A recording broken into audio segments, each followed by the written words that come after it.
Hello, fellow muskrats. Thanks for tuning into the channel. As you know, I have a soft spot in my heart, if you follow our channel at all, for muskrats. Crazy story the other day when Joe and I went fishing. We paddled the canoe into this back little bay, little rice paddies, little rice bog, and thought maybe we could catch a bass or two.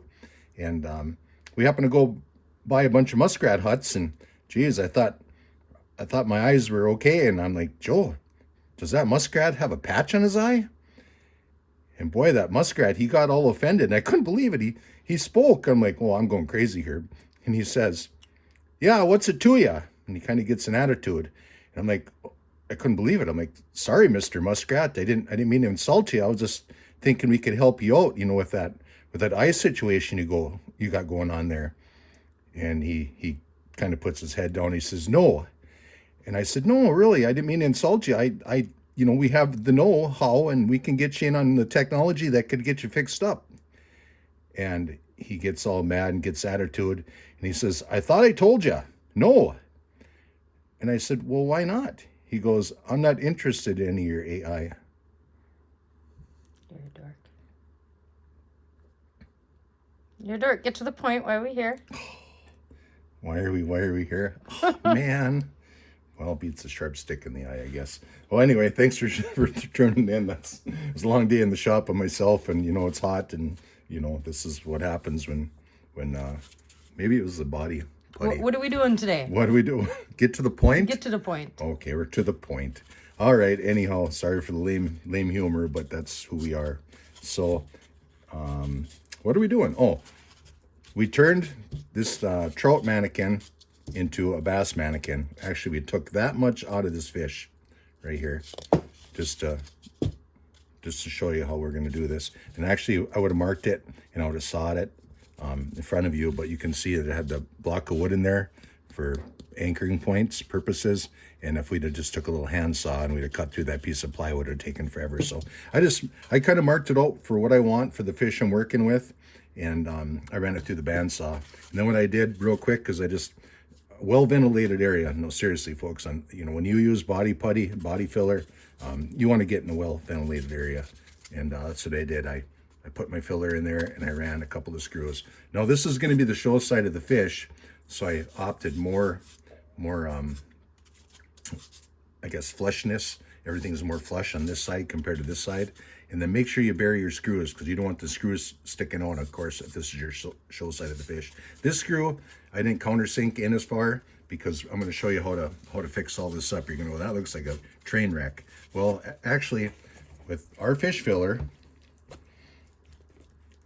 you can use this. It's a little bit soft right now, but you can use this as it sets here to fill in this side of the fish. And you might have to do it in 2 or 3 batches, because obviously it's going to stay wet, but this will give you time to work with it. And it'll feather really nice to make a nice form in this fish. Now, I know I needed it thicker down in here, because my fish down in this area, as you recall from our other videos, I show you how to measure fish and form it and pattern it and all that kind of stuff. If you want to check out one of those videos. So I kind of knew what I was aiming for right here. And I like the muskrat. I guess he's got to shoot left-handed now. Oh man. Joe's kind of quiet. Try living with them. Joe's kind of quiet. Come on. Notice she's not even trying to egg me on, because she knows once it starts, it's like game on. I still got to spend the rest of the day with them. Yeah, rough. We're going to go see if we can catch another bass right after this video. But we're not going to get it all, in this video. Just kind of basically showing you how we're going to fill this in. And the other thing, too, while this is drying, and it's going to take a while, because, me, I'm Captain Soupy, and I mix this way too thin. Again, here I'm selling my own product, and I make it too thin. But I'm talking muskrat jokes. Well, there's got to only be like two fiddlesticks left in the deck, 2 cards left in the deck, a couple aces short of a deck. Nothing, a joker. Joe, see, Joe started, now it's on. She called me a joker. So anyway, you can see how that's filling in really nice. And A couple reasons. This will be a little bit more lightweight than if you were to do this all in clay. You could do it in clay, but it's just going to be a lot heavier. And the only reason I'm doing this, just you're like, well, this is a waste of time when it's just buy the right mannequin. But I actually have bought out another taxidermist off of Facebook Marketplace a while back, and there was a bunch of extra mannequins in there, fish mannequins and paints and things that I really don't have any use for. I'm never going to do a rainbow of this size. I don't think that we're not much for fishing for trout, Joe and I. So I just figured to start using some of this old material up and turn it into a bass mold, because we do catch largemouths and I do like to eat largemouths. But you can see how this is starting to feather in there really nice. It's starting to take the shape of a bass. That's why I opted right here to keep this more flush on this side. Now, if we have to put a little bit of clay right here, I mean, yeah, just a little bit, maybe, what's the word, jigger? A jigger? A jigger, Joe? Joe the jigger. My word is jigger. I had no idea what he was talking about. Yeah, what's the word? Just a jigger. I'm like, how much should I put in here? He goes, a jigger. How much is a jigger? Yeah. So anyway, that's how we are. We're a little bit out of the box. But if you do have to put a little bit of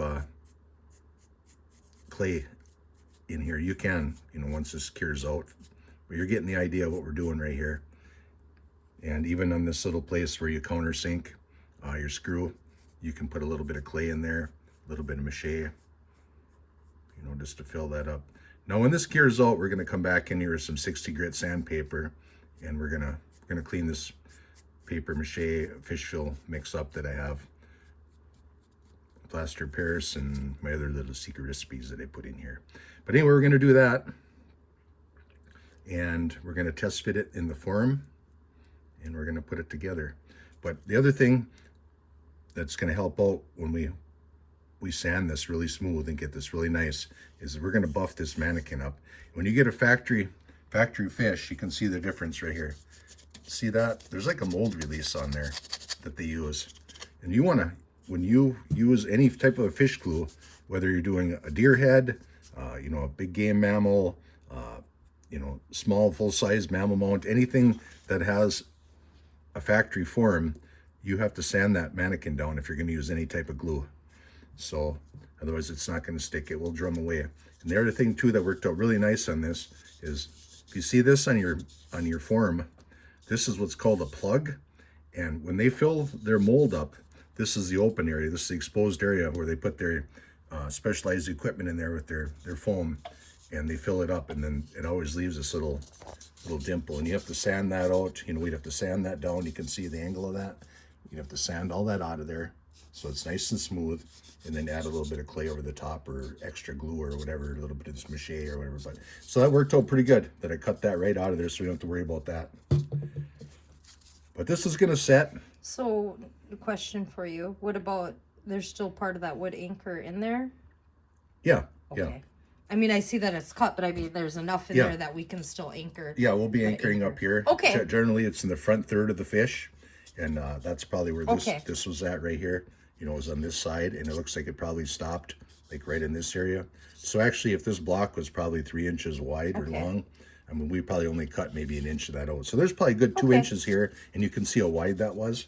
So it goes all the way through here. So that's one thing these companies, when they put plywood in these, they don't skimp out. They want to make it easy for the taxidermist to get a good anchoring point, whether you're putting horns, antlers on a shoulder mount, or a fish form.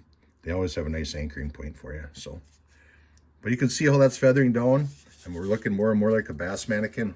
Just imagine that was a long extended trout mannequin, and with 2 little cuts, we turned into a bass mannequin, just like that. So I hope that helped you out. Oh, and one last thing before you leave us, I just want to let you know, I'd mentioned it before with my fish fill, that I always like to be prepared and have a place to put it if I do have extra, like I do here. And Joe mentioned it. She says, for doing this for a long time, you sure did have extra. I'm like, oh yeah, instead of telling the jokes, I should have got back to priority and given you some value. But when you have the extra like that, like I had mentioned in other videos, that I like to have a shoulder mount of perhaps like whitetails or whatever, you can put that on for the skull cap for filler, or maybe you could pop that into a couple of small bluegills if I had them available, you know, in a mannequin or in a mold, and use those for the mannequin. Or this is just real quick here for you. This is going to be an artificial rock, and I'm not going to get into great detail how this is done, but you can see it was this 3/4 inch OSB chipboard. I got a stabilizer piece of chipboard in the middle, and then I just had some old rabbit cage wire that I bent around this. And what you can do is, if I have extra, I just keep building this rock. Now this is going to be countersunk down in a base that I had made, probably a third of the way anyway, like this, so it's not going to be sticking up so high. And I either have a rough grouse that's going to go up here, or I'm going to put a mink on this, one of the two down the road. But so anyhow, just have that extra mache handy, and you can use it. You know, now we're starting to set, and it's only been like 5 minutes, you know, since we stopped working on that bass mold. This is starting to cure on us, so this is going to work out perfect. Otherwise, it's too soupy, it'd fall through that screen right there.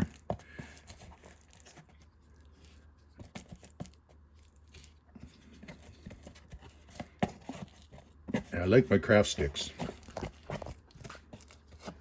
Joe says no more jokes because you're being too sarcastic. Sarcastic. Sarcastic. Use all that. Get it out there. Okay. What we do is we just kind of meld this around here. Now we're going to have some little pieces of wire here that I'm going to have to take my side cutters and cut off. So you got to be careful. You know, you don't want to get hammered on by a piece of wire, but basically just move it around. Now this will have some stability to it, and the idea of doing this real quick, I'll show you the top here in a second when I get this, when I'm happy camper with what I'm doing here. There, that's good enough. Okay, so then you can just keep building the rock, and if you have waste, you have, you know, but anyways, scared me, I don't know what that was. But anyhow, but when you do it in layers and batches, you can see instead of all at one time, we get some natural drying and some cracking, and that's just natural for the rock. We're going to paint this up, and it's a good formation. That'll help. So anyways, I just want to share that with you. A little something, little pro tip for you. I always like to add one of those in. If you're quirky like us and you watch us all the way through to the end of our videos, you always pick up a little something extra and go, oh, that's a good idea. So, but you can see how I can just, a little bit of water in your finger, and you can just feather that right down, and it's going to save you a lot of sanding with your sandpaper. It gets this a lot smoother. Just like that.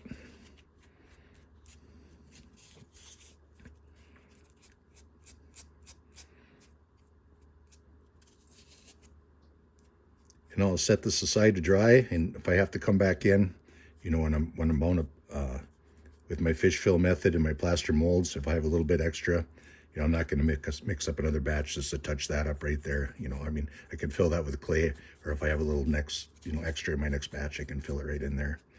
So anyhow, there's a pro tip for you. You know, that's basically how that's done. Easy, simple, cost effective.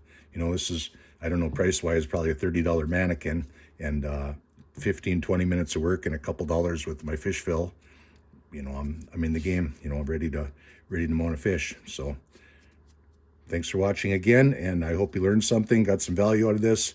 Please like, share, subscribe. You know, we're showing you years and years and years of taxidermy pro tips and knowledge for free. So just hit that button. Thank you.